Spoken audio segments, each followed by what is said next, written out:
muri rya minsi babigishwa bavuye Emawusi bariko baraganira bamwe 11 n'abagenzi babo bari kumwe ivyo babonye mu nzira n'ingene bamenye Yesu aho yamanyura umukate. Bariko baravugana batyo Yesu asiruka hagati y'abati nimugira amahoro. Ubwo babura batera bagira ngo babone icijiji. Arababaza ati ni igiki mutinya kandi mwibaza iki mu mitima yanyu? Nimurabe ibiganza n'ibirenge vyanje ntimukekereze ni jewe. Nimukorakore mwitegereze icijiji nikigira umubiri nikigira amagufa nkuko mumbona. Ntibari bwemere kuko bari banezerewe kandi bari batamariwe. Arababaza ati ntatwo kujya mufise? Bamuhereza akamanyu kifi ikaranze. Aragafata arya bose babona. Ababarira rero ati ivyo nivyo nahora ndababarira tukiri kumwe hamwe nababwira ivyo vyose vyari vyanditswe kuri jewe mu gitabo ca Musa mu bahanuzi no mu mazaburi ko bizoba. Hanyuma baha ubwenge ngo bashobore gutegera neza ivyari vyanditswe ati byari vyanditswe ngo Kristo azobabare aheze yizure mu bapfuye amaze gatatu mu kuzimu, kandi ngo kwizina ryiwe ikigongwe abacumuye bagirirwa kizokwigishwe mu bihugu vyose mbere bitangurira Yerusalemu, kandi nimwe muri vyabona. Dushimagize iyi nkuru nziza ya Kristo.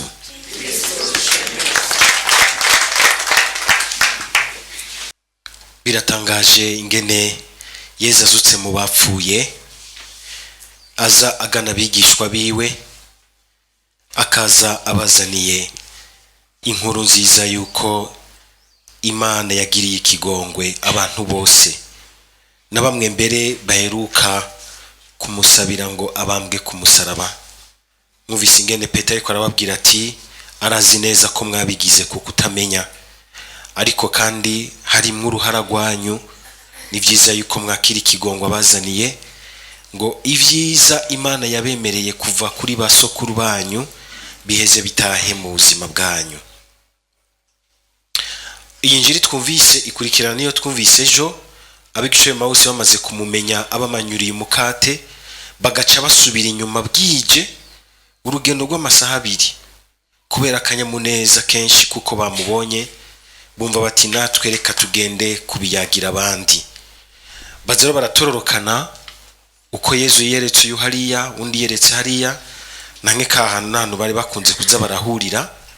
Hanyuma barahahurira bose bavugana ingene bamwe n'abandi bagiye baramubona akabiyereka uko canke kuriya. Bugingo aba bavuye Emawusi baje babayagira nabo bazabona Yesu ashitse hagati yabo. Barafise ubwoba, bwa mbere ubwoba ico ni kintu batari bwigere babona. Ibaze nk'ubu kubona umuntu uzi ko yapfuye kazubona uramubonye kandi araje ari imbere yawe. Mpora mbona ni yadapfuye naho womenga hajya bariko baramufuba ntuzenyaki ikikoma, ubona bose bahakwa gutemaguza biruka, ngira ngo n'usengeshaga hakwa kuyanyaga. Mugabo Yesu nkuko ariko arabibumvisha ntaje nkuko umengana umuzimu, niwe vy'ukuri. Azukanye umubiri uninahaye, arafungura kugira ngo bamare ibikeke ntibagume bibaza yuko babonye umuzimu. Mugabo kumbura nimwo nakandi koba kugira ati ya aragarutse twarabimutanye, agira tangura amaregrema de compte.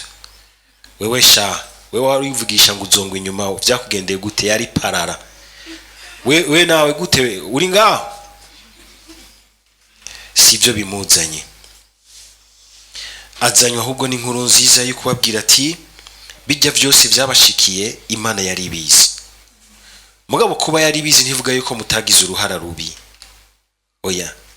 Iyo bavuze yuko ngo Kristo, ngo vyari vyanditswe yuko Kristo azobabara, si ukuvuga yuko umenga bajya babikoze, urumva bakoze ibintu vyanditswe, hari abacavuga ati nta kibi bakoze ahubwo bashize mu ngira ivyari vyanditswe.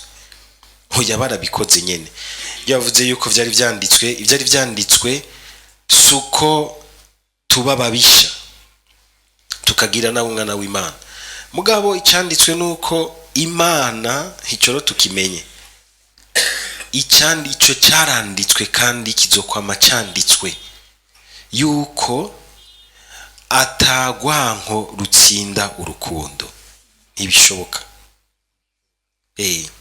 Ugwanko ntirishobora guhamba urukundo ngo bikunde. Akarenganyo ntigashobora guhamba ubutungane ngo bikunde.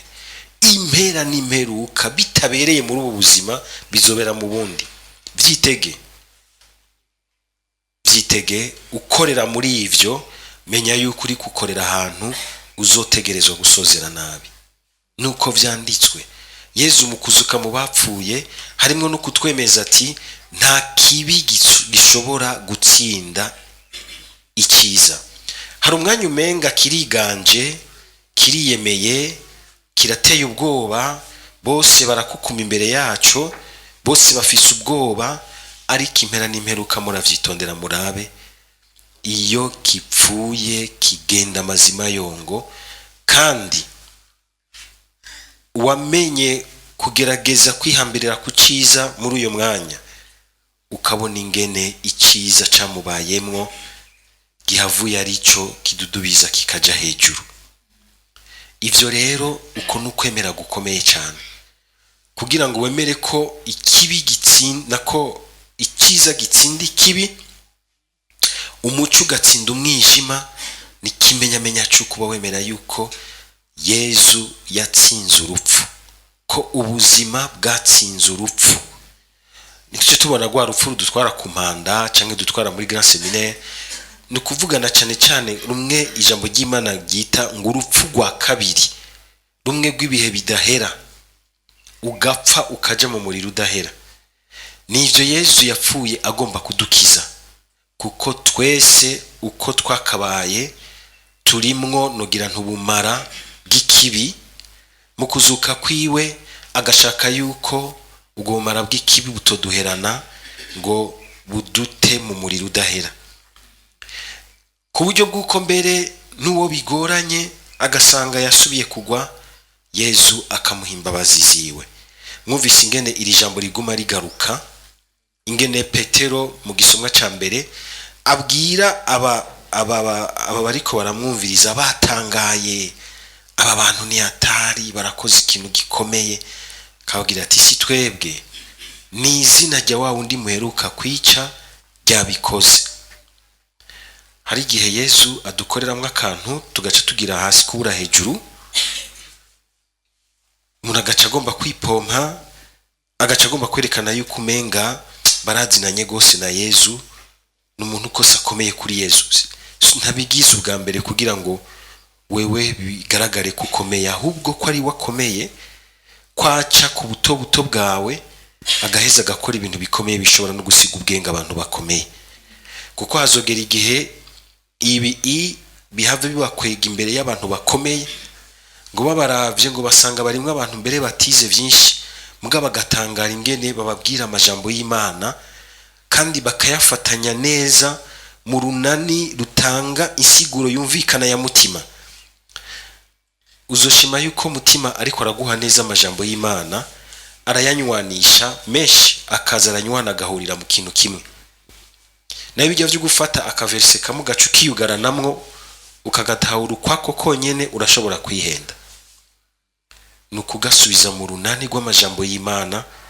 Murumva ingene abatumwa baguma bagaruka ku majambo y'Imana, umenga izuka rya Yezu Kristu na mutima mweranda byabahaye kumviriza gushasha amajambo bahora bumva bagiye mu isinagoga, bagiye Yerusalemu, mugabo ntibumve neza ico bivuga.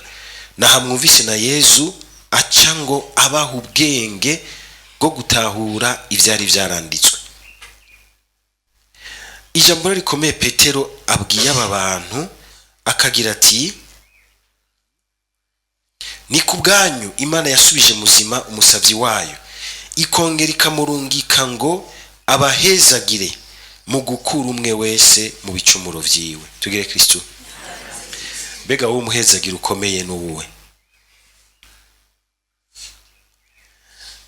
Twese uyu munsi umuhezagiro ukomeye turonka ibitoro.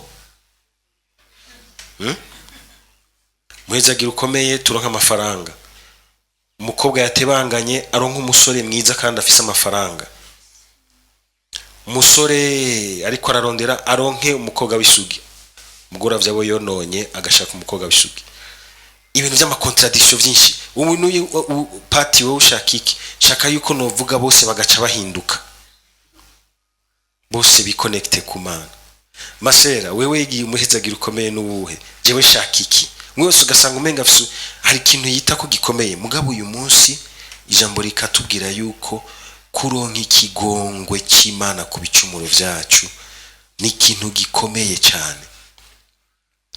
Kuko ico nta na hamwe handi uzogikura. Nta na hamwe handi uzogikura n'ubuntu bw'Imana n'impuhwe z'Imana. Ku munsi w'Imana tuzogaruka duhimbaze ikigongwe cy'Imana nk'inkuru nziza ya mbere ya Pasika. Koko Yesu azutse tukamubona nk'umunyembabazi. Iyo ataza ari uko ari umunyembabazi yari gushika abanza gukora kwitama abantu bose bamufashe nabi, bamuciriye ugupfa, bamwimvye mu mizi. Mugabo nta numwe aja gutera ubwoba. Nama ndiko ndibaze nti ari umwe muri twebwe. Cagira ati reka nkwereke rero. Ubu rero nije ngezweho. Banze ndaguponde. Ariko sivyo vyamuzanye. Igihe cyose uhisemwo kwihora kuko ubuzima bugucishirijemwo bukagushira imbere, ubuhushije Yesu yazutse mu bapfuye.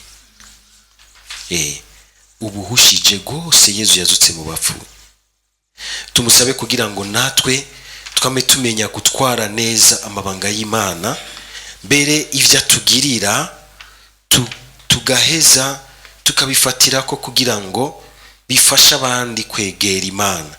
Murabona iki kintu Imana yagiriye iki kimuga kamenga naco gishimye kujana n'abatumwa kugira ngo kize kirabe ikimenyetso cyuko ijambo abatumwa bashikiriza ari ijambo ririmo ubuzima, rihagurutsa rigakura mu bumuga umuntu rikamusubiza iteka, rikamugira umuntu afite iteka mu bandi.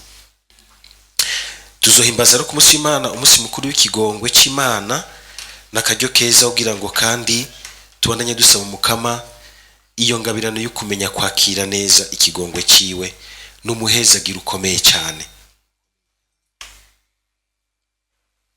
Mu gusozera tugaruke kuri uku kuntu tubona Yesu aza hagati y'abigishwa biwe, bakaza bamubona bariko baravugana, ingene bagiye baramubona hirya no hino, agaca basanga bakoraniye hamwe.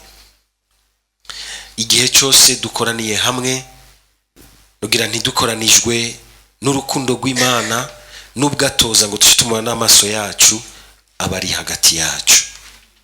Dusabe kugira ngo amakoraniro yacu abe ayahamagara Yesu hagati yacu. Hamwe mucurika imitwe n'abandi muvuga urusaku, nta Yesu abarimwo. Hamwe mucurika umutwe muri ko murondera kinidiri yo kugomba gusenyura uyu canke kwibuyu canke kuzura umuyu, nta Yesu abarimwo. Igihe cyose dukoranye aba makoraniro ashobora gutuma Yesu abandanya yimenyesha mu bandi. Amen.